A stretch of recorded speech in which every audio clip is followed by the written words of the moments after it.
Channel पर आपका हार्दिक अभिनंदन करता हूं। अभिनंदन तो रोज ही करता हूं। अभिनंदन करने की अब बारियां खत्म हो गई हैं दोस्तों।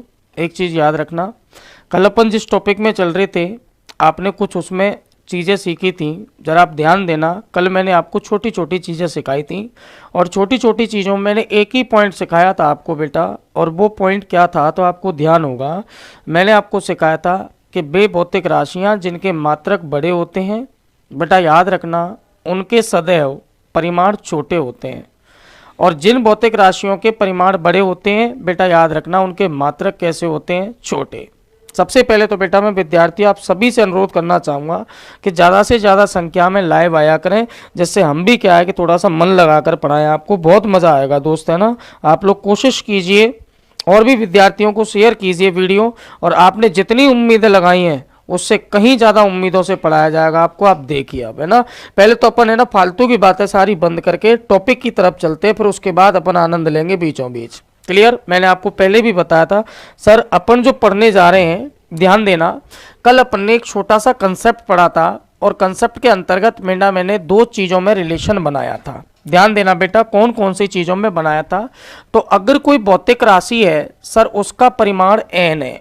क्या चीज़ है मेरे भाई, n। क्लियर। ध्यान देना बेटा बहुत अच्छे से। अगर कोई भौतिक राशि है उसका परिमाण n है, तो मैंने कहा था बेटा कि n की वैल्यू ऑलवेज प्रोपोर्शनल होती है, और कौन सी चीज़ की होती है तो बेटा याद रखना 1/u के। क्लियर। मैं थोड़ा सा इसको साफ लिख देता हूं। मैंने क्या कहा बेटा आपसे, ध्यान दें आप एक तरीके से। अगर कोई पूछे कि सर n की वैल्यू और u की वैल्यू में क्या क्या भाई साहब रिलेशन स्थापित किया था, तो ध्यान देना बेटा n ऑलवेज प्रोपोर्शनल टू 1/, क्या बेटा, u। क्लियर। कल मैंने एग्जाम्पल सहित इस बात को मैंने क्या कर दिया था बेटा, डिस्क्राइब कर दिया था। लेकिन मैं आपसे जो कहना चाह रहा हूं उसको आप सुने। कल मैंने एक छोटी सी चीज पे आपका टॉपिक छोड़ा था, और वो छोटी सी चीज क्या थी, तो मैंने आपको कहा था बेटा भौतिक राशियों का वर्गीकरण। बेटा कोई इंसान आपसे पूछे कि सर भौतिक राशियों का वर्गीकरण कितने प्रकार से होता है, तो याद रखना बेटा भौतिक राशियों का वर्गीकरण टोटल अपन दो प्रकार से करते हैं। क्लासिफिकेशन ऑफ क्या बोलेंगे बेटा अपन, फिजिकल क्वांटिटी। क्लियर। सर कोई पूछे कि भौतिक राशियों का वर्गीकरण हमको करना है तो सर वो कितने प्रकार से होगा, तो बेटा याद रखना भौतिक राशियों का वर्गीकरण आप दो प्रकार से करते हैं। सर कोई पूछे कौन कौन से प्रकार हैं इसके, तो बेटा याद रखना पहला जो प्रकार है वो मैंने आपको बताया भी है, ऑफलाइन क्लासेस में मैंने आपको कई बार पढ़ाया भी है। मैंने क्या कहा है, ऑफलाइन के अंतर्गत या ऑनलाइन में कहीं पे भी आ जाओ बेटा, भौतिक राशियों का वर्गीकरण अपन टोटल दो प्रकार से करते हैं, जिनके अंतर्गत बेटा कोई इंसान पूछे कि पहला प्रकार कौन सा है, तो पहला प्रकार तो याद रखना मेरे भाई, पहले प्रकार के अंतर्गत अपन भौतिक राशियों को भौतिक अवस्थाओं के आधार पर वर्गीकृत करते हैं। भौतिक अवस्थाओं के आधार पर मैंने लिखा सर भौतिक अवस्थाओं के आधार पर कैसे कैसे वर्गीकृत हैं, तो बेटा याद रखना इसके अंतर्गत राशियों को दो भागों में बांटा जाता है। क्लियर। बहुत अच्छे तरीके से समझना बेटा, आपका चैप्टर प्रारंभ कर दिया गया है। क्लियर। भौतिक राशियों के आधार पर मैंने अधिकार लिख दिया भाई, माफी चाहता हूं गलती से अधिकार लिख गया है ना, कोई बात नहीं, लीजिए साहब, है ना। मैं क्या कह रहा हूं, भौतिक राशियों के कौन सी चीज पर, तो शब्द याद रखना बेटा आधार पर। क्लियर। और दूसरा बेटा याद रखना कौन सी चीज पर देखा जाता है, तो शब्द याद रखना इसे आप कहोगे दिशात्मक गुणधर्म के आधार पर। क्लियर। मैंने बेटा पहला जो शब्द दिया है वो मैंने आपको क्या कहा है, तो याद रखना बेटा भौतिक राशियों का वर्गीकरण पहला जो प्रकार है उस प्रकार के अंतर्गत मैंने आपको अवस्थाओं के आधार पर वर्गीकृत किया है। और दूसरा याद रखना बेटा कोई पूछे किसके आधार पर, तो दूसरा शब्द याद रखना दिशात्मक गुणधर्म के आधार पर। कहने का मतलब यह हुआ कि हम इन दोनों प्रकारों को अन्य भी तो वर्गीकृत कर सकते हैं, तो बेटा याद रखना इनको जब भी कभी वर्गीकृत आपको करना है तो इनको वर्गीकृत करने का प्रकार क्या है, तो बेटा सुनना इसके अंतर्गत पहले मुख्य रूप से राशियों को दो भागों में बांटा जाता है। क्लियर। और इधर भी पहले बेटा मुख्य रूप से कितने भागों में बांटोगे, तो याद रखना बेटा दो भागों में बांटोगे। क्लियर। मैंने क्या कहा कि भाई साहब भौतिक अवस्थाओं के आधार पर जब भौतिक राशि को बांटा जाता है तो बेटा पहला शब्द आप याद रखना, इसे अपन एक नाम से जानते हैं और कोई पूछे कौन सी राशि कहते हैं तो बेटा शब्द याद रखना, इसे आप एक नाम से जानोगे और इसे कौन सी राशि कहोगे? मूल राशि, या आपने सुना है मूलभूत राशियां, या इसके अलावा फंडामेंटल क्वांटिटीज जो भी बोला जाता है, याद रखना बेटा ये आपकी कौन सी राशि कहलाएंगी? मूल।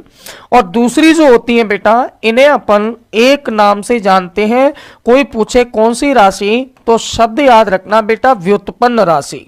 क्या आप बात को समझ पा रहे हैं मेरी? मूल राशि और दूसरा जो शब्द दिया है आपने वो व्युत्पन्न राशि दिया है। टेक्निकल टीम जरा इस लाइव को चेक करें, ठीक है भाई। अपन जो बात कर रहे हैं वो सुने भाई साहब। पहली चीज बेटा याद देना, मूल राशि जो होती है सर इसे इंग्लिश के अंतर्गत क्या कहा जाता है? तो बेटा शब्द याद रखना, इसे आप फंडामेंटल क्वांटिटी कहते हैं। कौन सी कहते हैं भाई साहब? Fundamental quantity. क्लियर?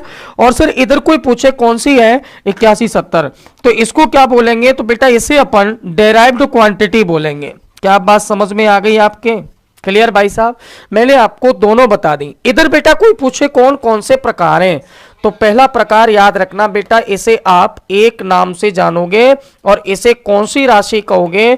तो शब्द याद रखना बेटा अदिश राशि, और इसे जो कहोगे वो भी बेटा याद रखना, इसे आप क्या कहोगे? तो शब्द याद रखना सदिश राशि। क्लियर? पढ़ाने वाले आपको पढ़ाते हैं या हम भी है भाई साहब कई बार समझाते हैं, तो अपन क्या कहते हैं सर? हाँ जी, वर्दी के दीवाने बहुत बहुत धन्यवाद।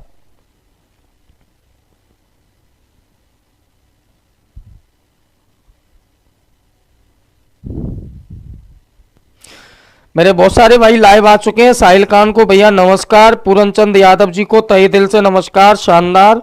और सौरभ कुमार जी नमस्ते।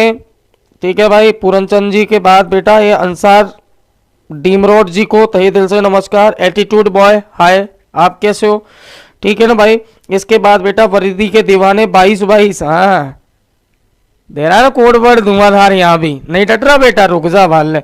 इसके बाद बेटा कोई पूछे कौन सा है, तो बेटा व्युत्पन्न। हाँ शाबाश बेटा, बहुत अच्छा जवाब दे रहे हैं आप, है ना। बराबर मात्रा में जवाब देते रहिए, मजा आता रहेगा आपको। देखो भाई साहब, मैंने इधर जो नाम दिया है बेटा वो एक राशि का दिया है, और ये राशि कौन सी कहलाती है? तो बेटा याद रखना, इसे अपन अदिश राशि कहते हैं। और इधर जो है बेटा वो याद रखना, इसे अपन कौन सी राशि कहते हैं? तो शब्द याद रखना बेटा, इसे आप एक नाम से जानोगे, जिसे कौन सी राशि कहोगे? सदिश। क्लियर? मैंने आपको जो समझाया अभी तक बेटा, मैंने दो प्रकार दिए, लेकिन तुमने ऐसा भी तो सुना है कभी कभी कि भाई साहब मान लीजिए हम किसी जगह पर चल रहे हैं, कोई आदमी ऐसा होता है जो स्वयं आदमी नहीं होता, या बेटा वो औरत नहीं होती, तो इसका मतलब बीच में एक तीसरी प्रजाति आती है कि नहीं आती? तो बेटा याद रखना, ऐसी राशियां जो मूल और व्युत्पन्न में नहीं पाई जाती हैं, ऐसी राशियां जो किसमें नहीं पाई जाती हैं बेटा? मूल और व्युत्पन्न में नहीं पाई जाती हैं। तो बेटा याद रखना, उन राशियों को अपन एक नाम से जानेंगे, और उन्हें क्या कहते हैं? तो बेटा इन्हें अपन पूरक राशियों के नाम से जानते हैं। क्या आप बात समझ पा रहे हैं मेरी? अरे बोलो हाँ या ना। बेटा मैंने कौन सी राशियां बताई हैं? तो शब्द याद रखना, मैंने आपको बताई हैं पूरक राशियां। सर इधर कुछ ऐसी भी तो राशियां होंगी जो ना तो अदिश में आएंगी ना बेटा किस में आएंगी, तो शब्द याद रखना सदिश में आएंगी। तो बेटा याद रखना, ऐसी राशियां आपकी एक कैटेगरी में आती हैं, और वो राशियां कौन सी कहलाती हैं? तो बेटा याद रखना, इन्हें आप प्रदिश राशियां कहेंगे, जिन्हें इंग्लिश के अंतर्गत टेंसर क्वांटिटी बोला जाता है। क्या बात समझ गए आप मेरी? कहने का मतलब क्या हुआ कि आपने अभी तक भौतिक राशियों का क्या किया बेटा? वर्गीकरण। और वर्गीकरण के आधार पर याद रखना बेटा, एक तो आपने वर्गीकरण किया है अवस्थाओं के आधार पर, और एक दूसरा जो किया है वो बेटा दिशात्मक गुणधर्म के आधार पर किया है। मैं कहूं कि सर एक बात बताइए, अवस्थाओं के आधार पर राशियों को मुख्य रूप से कितने भागों में बांटा जाता है? तो याद रखना बेटा, आपके टोटल जो भाग हैं वो 3 हैं, जिनमें पहली तो कौन सी है? मूल, और बेटा दूसरी कौन सी है? व्युत्पन्न, और तीसरी कौन सी है? तो नाम याद रखना बेटा, कौन सी राशि है आपकी? पूरक। क्लियर? इधर बेटा पहली अदिश थी, दूसरी कौन सी थी बेटा? सदिश थी, तो तीसरी कौन सी हो जाएगी? प्रदिश। क्या आप बात को समझ पाए मेरी को? अरे बोलो हाँ या ना। जब बात को समझ पाए तो अपन आगे की बात करते हैं। सर कोई पूछे क्या बात करनी है कि सर हमारे पास मान लीजिए बेटा, मैंने आपके सामने बहुत सारे नाम दे दिए। क्या दे दिया बेटा? बहुत सारे नाम। मैंने जैसे आपके सामने बेटा एग्जाम्पल रखा क्या क्या रखा तो सुनना आप। जैसे मैंने पहला शब्द डाला बेटा, और वो पहला शब्द जो है वो मैंने क्या डाल दिया, तो शब्द याद रखना बेटा, मैंने एक शब्द डाल दिया जिसको बोला मैंने त्वरण। ठीक है भाई। सर मैंने आपको एक नाम दे दिया जिसका नाम है कार्य। मैंने आपको एक नाम दे दिया जिसका नाम है बेटा चौड़ाई। सर मैंने आपको नाम दे दिया, और नाम क्या है इसका, तो जैसे बेटा मैंने नाम दिया कोणीय त्वरण। क्लियर भाई साहब, मैंने क्या नाम दिया बेटा, कोणीय त्वरण। क्या आप समझ रहे हैं मेरी बात को? चलिए साहब, मैंने आपको बेटा ऐसे बहुत सारे नाम दे दिए, जैसे बेटा मैंने गुरुत्वीय त्वरण दे दिया, मैंने आपको बेटा एक नाम दे दिया जिसका नाम है आवृत्ति, और मैंने बेटा आपको नाम दे दिया, जैसे क्या नाम दे दिया, तो बेटा शब्द याद रखना, मैंने दिया आपको क्षेत्रफल। और क्षेत्रफल के अलावा बेटा मैंने शब्द डाला आपके सामने आयतन। आयतन के अलावा मैंने एक शब्द डाला जिसे बोला मैंने प्रत्यास्थता। सर प्रत्यास्थता के बाद मैंने बेटा शब्द डाला आपको, और आपको मैंने शब्द डाल दिया बेटा विकृति। विकृति के बाद मैंने एक नाम डाल दिया जिसका नाम है बेटा प्रतिबल। क्लियर? सर प्रतिबल के अलावा और क्या क्या हो सकता है, तो बेटा शब्द सुनना आप। प्रतिबल के अलावा बहुत सारे नाम, जैसे मैंने कौन सा नाम डाल दिया, तो शब्द याद रखना बेटा, मैंने द्रव्यमान डाल दिया। सर ऐसे ही मैंने आपके सामने बेटा एक चीज डाल दी जिसका नाम है प्रस्थनाभ। क्लियर? बेटा ऐसे विद्यार्थी जो इंग्लिश मीडियम के, पहला शब्द लिखा हुआ है बेटा एक्सीलरेशन, दूसरा जो लिखा हुआ है वो वर्क है आपका बेटा, वर्क के बाद आपकी सर विड्थ है। क्लियर भाई साहब? विड्थ के बाद बेटा एंगुलर क्या है आपका एक्सीलरेशन। सर इसके बाद क्या है, तो ग्रेविटेशनल एक्सीलरेशन। बेटा इसके बाद आपकी है फ्रीक्वेंसी। क्या चीज है भाई साहब, जल्दी बताओ, फ्रीक्वेंसी। सर इसके बाद आपका क्या है, तो बेटा शब्द याद रखना, इसे कहोगे आप एरिया। बेटा इसे क्या कहोगे, तो शब्द याद रखना वॉल्यूम। इसके बाद बेटा शब्द आप जानते हैं जिसे अपन क्या कहते हैं, इलास्टिसिटी। और बेटा आगे जो दे रखा है वो आपको शब्द दिया हुआ है बेटा प्रेशर। क्या आप बात समझ पा रहे हैं मेरी? कहने का मतलब क्या हुआ कि अगर मैं एक नॉर्मल एग्जांपल देता हूं आपको, और मैं नॉर्मल बेस पे आपसे क्या कहता हूं बेटा, मैंने आपको कह दिया कि सर एक बात बताइए, त्वरण कैसी राशि है। बेटा पॉइंट को समझे आप, मैं क्या कह रहा हूं, त्वरण कैसी है, मूल है कि व्युत्पन्न है, कार्य कैसी है, मूल, व्युत्पन्न, चौड़ाई, कोणीय त्वरण, गुरुत्वीय त्वरण, आवृत्ति। मैंने जो भी आपको नाम दिया है, क्या आप बता सकते हैं कि ये व्युत्पन्न राशि है कि मूल राशि है? हमें नहीं पता कैसी राशि है, लेकिन इतना जरूर पता है कि सर हमें क्या पता है कि कौन सी तो मूल होगी, कौन सी व्युत्पन्न होगी। तो पहले तो बेटा आप मूल और व्युत्पन्न का अंतर समझिए। क्लियर बेटे? ध्यान देना आप अच्छी तरीके से। मैंने आपके सामने बेटा एक नाम दिया, क्या नाम दिया, तो शब्द याद रखना बेटा, मैंने आपको नाम दिया है कौन सी राशियां, तो बेटा मैंने नाम क्या दिया, बोलो, मूल राशियां। एक तरफ तो मैंने आपके सामने मूल राशियां लिख दी, एक तरफ बेटा मैंने आपके सामने व्युत्पन्न राशियां लिख दी। क्या बात आप समझ पा रहे हैं बेटा? बहुत अच्छे तरीके से समझे आप। एक तरफ मूल है और दूसरी तरफ कौन सी है, तो बेटा मैंने नाम दिया है आपको व्युत्पन्न है। क्लियर? सर मूल व्युत्पन्न में अपन को क्या क्या समझना है, सुनिए आप।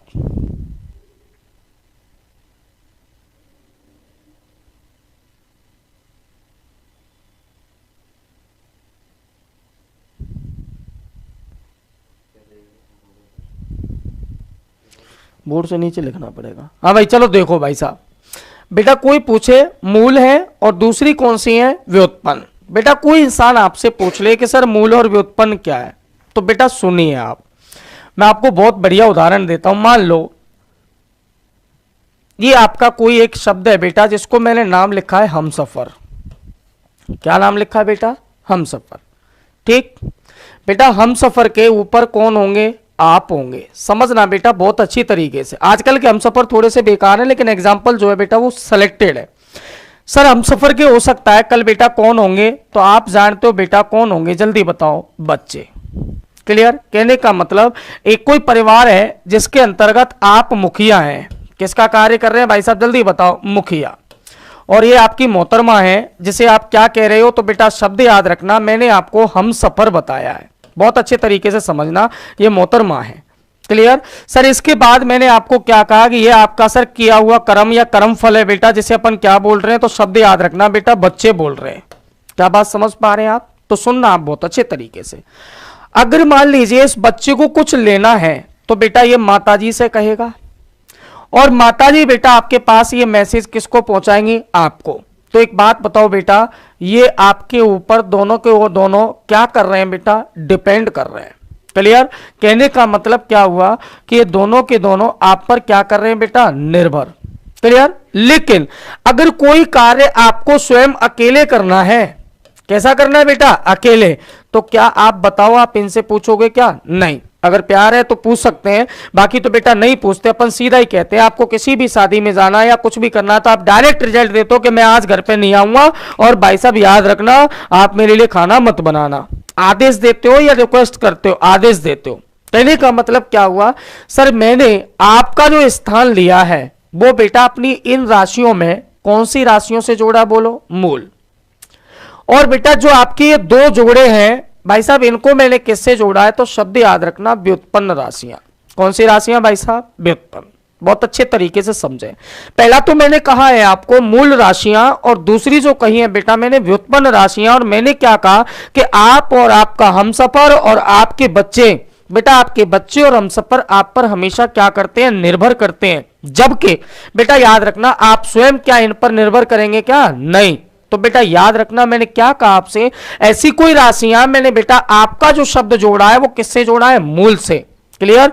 तो भाई साहब कोई पूछे क्या क्या जोड़ा है, तो पहला बिंदु तो आप याद रखना, क्या याद रखोगे भाई साहब, आप याद रखोगे कि हम मूल राशियों को परिभाषित कैसे करेंगे। तो बेटा वे राशियां जो अपने आप में कैसी होती हैं, जल्दी बताओ बेटा, स्वतंत्र। क्या आप समझ गए? लेकिन बेटा जो स्वतंत्र नहीं होती बेटा वो कौन सी कहलाएंगी, तो हमेशा याद रखना इन्हें अपन एक नाम से जानेंगे, जिन्हें कौन सी राशियां कहेंगे, व्युत्पन्न। क्या आपकी समझ में आई है मेरी बात? बेटा दे आर फ्री ऑलवेज, बट ये फ्री नहीं है। ठीक, आप बताइए, आप तो फ्री है, आप तो किसी भी मोहल्ले में जाके कुछ भी कर सकते हो, लेकिन क्या बेटा उसकी मां कर सकती है क्या, नहीं। जब नहीं कर सकती तो बेटा बच्चे आपसे शिकायत कर देंगे, बोले मम्मी आज वहां गई थी, होगा कि नहीं होगा। तो बस वही चीज बेटा, ऐसी राशियां जो अपने आप में कैसी मानी जाती हैं, तो शब्द याद रखना बेटा स्वतंत्र मानी जाती हैं, वो तो कौन सी कहलाएंगी, मूल। और जो स्वतंत्र नहीं होती वो कैसी कहलाएंगी, व्युत्पन्न। क्या आप समझ गए मेरी बात को? अब अपन बात करते हैं कि चलो सर ये तो हो गया, दूसरा क्या है। तो एक बात बताओ, जब कोई चीज आपको खरीदनी है तो क्या बेटा आप इनसे पूछोगे कि नहीं साहब मैं तो खरीद लूंगा आपके पर्सनली के लिए। बेटा याद रखना ये किसी पर निर्भर नहीं करती। पॉइंट समझना बेटा बहुत अच्छी तरीके से, ये किसी पर क्या नहीं करती, तो शब्द याद रखना बेटा निर्भर नहीं करती। कौन सी राशियां नहीं करती, तो बेटा मूल। लेकिन याद रखना ये निर्भर करेंगी, और ये निर्भर किस पर करती हैं, तो बेटा याद रखना ये दो प्रकार की राशियों पर निर्भर करती है, जिनमें से पहली तो कौन सी हो जाएगी, मूल, और दूसरी याद रखना बेटा कौन सी होती है, तो उसे अपन पूरक राशियां कहते हैं। ये जो जोड़े बनते हैं हमेशा याद रखना, ये जोड़े बेटा किसके ऊपर बनेंगे, ये जोड़े जितनी भी तलवारें चलेंगी वो केवल और केवल बेटा एक राशि पर चलेंगी, और एक राशि आपकी कौन सी है, मूल राशियां। क्लियर भाई साहब? बेटा कोई पूछे कि चलो ठीक है, जो आदमी घर में बेटा मालिक है उसके पास सारी व्यवस्थाएं एकदम चकाचक होंगी कि नहीं होंगी, तो सुनो भाई साहब, कोई पूछे कि इनके अंतर्गत आप क्या कहना चाहते हो, तो बेटा इनके स्वयं के क्या होते हैं, तो शब्द याद रखना बेटा इनके स्वयं के क्या होते हैं, बोलो, मात्रक। और मात्रक के साथ बेटा इनके स्वयं की एक छोटी चीज होती है, और कोई पूछे इन्हें क्या कहते हैं, तो शब्द याद रखना विमीय सूत्र। क्लियर? लेकिन भाई साहब क्या इनके विमीय सूत्र और मात्रक होते हैं, तो बेटा याद रखना इनके मात्रक एवं कौन सी चीज, तो दूसरा शब्द याद रखना बेटा मात्रक एवं विमीय सूत्र नहीं होते। और बेटा ये राशियां कौन सी कहलाती हैं, तो शब्द याद रखना इन्हें अपन एक नाम से जानते हैं, जिन्हें कौन सी कहेंगे, मूल। और इन्हें क्या बोल रहे हो, तो बेटा शब्द याद रखना व्युत्पन्न। लेकिन बेटा याद रहे, कोई इंसान आपसे पूछ ले, क्या पूछ ले भाई साहब, कि सर मूल और व्युत्पन्न राशियों के बारे में और आप क्या कहना चाहते हो, तो मूल और व्युत्पन्न राशियों के बारे में मैं बेटा आपसे यही कहना चाहूंगा कि अगर कहीं पे आपकी पूरी चारों तरफ से आंखें फूट जाएं और आपको यह भी पता ना हो कि क्या होगा क्या नहीं होगा, तो याद रखना बेटा मूल राशियों की कुल संख्या उतनी होती है जितनी बेटा ब्याह में फेरों की संख्या होती है। और याद रखना कितनी होती है, तो बेटा याद रहे कितनी होती है, बोलो, 7। क्लियर भाई साहब? और बेटा इधर पूछे इधर कितनी है, तो इधर याद रखना बेटा इनकी कोई संख्या फिक्स नहीं है, इन्हें कैसी बोलोगे आप, अनगिनत। क्या आप मेरी भावनाओं को समझ पाए? अरे बोलो हाँ या ना। ठीक है भाई, अगर आप समझ रहे हैं इस बात को तो बेटा ध्यान देना, आप मूल राशियों की कुल संख्या कितनी, तो मूल राशियों की कुल जो संख्या है वो बेटा कितनी है आपकी, बोलो 7। क्लियर। और बेटा बची हुई जो है उनकी संख्या कितनी है, तो याद रखना बेटा उनकी संख्या अनगिनत है, लेकिन ये भाई साहब एक कॉम्बिनेशन को प्रदर्शित करती हैं। कोई पूछे कौन सा, तो बेटा याद रखना दो मूल राशियां, दो कौन सी राशियां बेटा, मूल। पॉइंट को समझे आप बहुत अच्छे तरीके से। सर कोई पूछे कि दो मूल राशियों के बारे में आप क्या कहना चाहते हो, तो बेटा दो मूल राशियां तो कोई ना कोई कांड करेंगी, समझना आप। बेटा दो मूल राशियां बेटा क्या हो सकती हैं, या तो बेटा दोनों मूल राशियां a गुणा b के फॉर्मेट में हो सकती हैं। क्लियर। या बेटा क्या हो सकती है, तो याद रखना a भागिंत b। कहने का मतलब दो मूल राशियों का क्या चीज, तो बेटा शब्द याद रखना, इसे आप कहोगे गुणनफल, और इसे क्या कहोगे, तो शब्द याद रखना बेटा, इसे आप एक नाम से जानते हैं जिसे क्या कहते हैं, भागफल। क्लियर। जो भाई साहब गुणनफल में या भागफल में तो पाई जाएंगी, लेकिन कोई इंसान आपसे पूछ ले, क्या पूछ ले कि क्या सर दो मूल राशियां a प्लस बी या बेटा a माइनस बी के फॉर्मेट में रखी गई हो, तो क्या भाई साहब ये व्युत्पन्न राशि हो सकती है, तो बेटा याद रखना ये कभी भी व्युत्पन्न राशि नहीं हो सकती। क्लियर। क्यों, क्योंकि बेटा इनकी एक छोटी सी चीज में परिवर्तन आता है, और वो चीज आपकी क्या कहलाती है, तो शब्द याद रखना बेटा परिमाण, और परिमाण क्या हो जाता है, तो आप शब्द याद रखना बेटा परिवर्तित हो जाता है। क्या आप मेरी भावनाओं को समझ पाए भाई साहब। अपन जानते हैं कि अपन कभी भी बेटा भौतिक विज्ञान के अंतर्गत किसी भी राशि की बात करते हैं तो बेटा चाहे तो इधर परिवर्तन हो जाए चाहे उधर हो जाए, लेकिन मूल राशियों के परिमाण में कोई भी परिवर्तन नहीं होना चाहिए। और परिवर्तन कहां नहीं होगा, तो दो फॉर्मेट में नहीं होगा बेटा, एक तो a गुणा कौन सा, b, और एक याद रखना a भागिंत क्या चीज है, बोलो b। अगर इन दोनों के अंतर्गत परिवर्तन हो जाता तो बेटा भौतिक राशियां कभी भी दो मूल राशियों के गुणनफल में या बेटा किसमें नहीं व्यक्त होती, तो याद रखना कभी भी भागफल में भी व्यक्त नहीं होती। क्या बात समझ में आ गई। आगे की बेटा कहानी अपन देखते हैं अगली क्लास में। तब तक के लिए आप लोगों को तहे दिल से नमस्कार, बहुत बहुत धन्यवाद। अगले वाले गुरुजी आ गए, और आगे जो अपन पढ़ेंगे बेटा याद रखना, अपन क्या पढ़ेंगे तो सुनना आप बहुत अच्छी तरीके से। अपन पढ़ेंगे बेटा मूल राशियों का वर्गीकरण। क्या पढ़ोगे रानी, मूल राशियों का क्या पढ़ोगे, वर्गीकरण। और मूल राशियों के वर्गीकरण में पहले अपन ने बेटा पूरी राशियों का वर्गीकरण पढ़ा था, अब जो पढ़ोगे वो याद रखना कौन सी चीज का पढ़ोगे, तो शब्द याद रखना बेटा मूल राशियों का वर्गीकरण। और मूल राशियों का वर्गीकरण जो है बेटा वो मैंने आपको बताया था, टोटल इनकी कुल संख्या कितनी, जितनी बेटा आपके राजस्थान में एकीकरण में चरण हुए थे, कितने हुए थे, बोलो 7। क्लियर। मैं कहूं आपसे कि राजस्थान का एकीकरण कितने चरणों में हुआ, तो बेटा याद रखना राजस्थान का एकीकरण भी कितने चरण में, बोलो 7। अरे भाई दूसरी चीज कोई पूछे आवर्त सारणी में आवर्तों की संख्या भी कितनी, 7। बेटा अमाशय के अंतर्गत कोई पूछे क्या होगा, तो अमाशय में बेटा पाचन के चरण भी कितने होंगे, बोलो 7। क्या बात समझ में आ गई। मैंने कहा सर इसके अलावा क्या है, तो बेटा फिजिक्स में भौतिक राशियों की संख्या भी कितनी, जल्दी बोलो 7। क्या बात समझ में आ गई। और आप इस बात को जानते हैं कि आपके ब्याह में बेटा फेरों की संख्या भी कितनी होगी, 7। तो एक प्रश्न का जवाब देना आप बेटा बच्चे भी कितने पैदा करोगे। बहुत बहुत धन्यवाद आपके लिए, तहे दिल से नमस्कार। ओके भाई, वेल।